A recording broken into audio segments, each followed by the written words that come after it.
ini aku kan masih batuk ya, tapi aku udah capek minum obat dari ini wae, dari dokter wae ya. Jadi sekarang aku mau nyobain obat tradisional yaitu pakai jeruk nipis, oke? Nah, ayo ikutin aku ya sambil ini ngeberesin piring. Ayo guys. Oke. Nah ini ya untuk bahan-bahannya ada jeruk nipis. Ini udah dicuci dulu ya biar pas dipress teh nggak ada bakteri-bakteri yang menempel. Kemudian kecap sama garam. Nah pertama-tama diperes dulu, dipotong dulu ya, dipotong dulu si jeruknya, dibagi dua aja. Nah kalian mau pakai jeruk nipis ataupun jeruk lemon juga sebenarnya nggak apa-apa ya. Nah udah ya.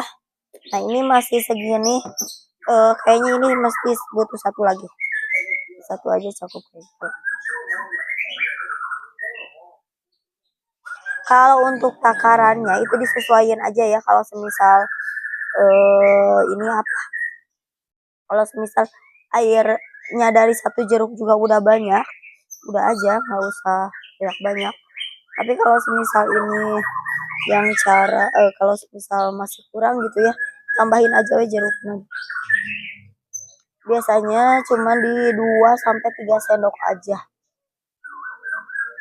Tapi kalau sekiranya mau lebih banyak juga nggak apa-apa sih.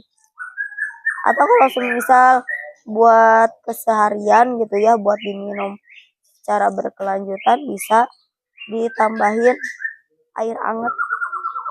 Nih, jadi nggak pakai ini, nggak pakai kecap. Kalau itu mah mungkin buat ngeredain aja ya. Kalau yang ini mah kan buat ini. Kalau kecapnya disesuaikan aja sama kalian.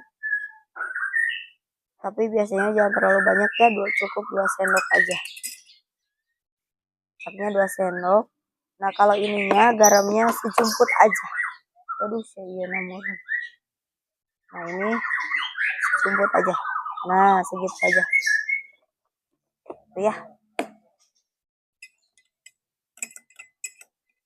Nah ini diaduk-aduk. Tapi kalau semisal untuk anak kecil lebih baik dibanyakin kecapnya, takutnya lambungnya nggak ini ya, nggak kuat. Terus buat kalian yang punya mah sama kayak seperti aku, lebih baik agak dibanyakin aja kecapnya gitu ya. Boleh diicip-icip dulu aja. Kalau semisal udah pas gitu ya, boleh langsung minum. Tapi kalau semisal emang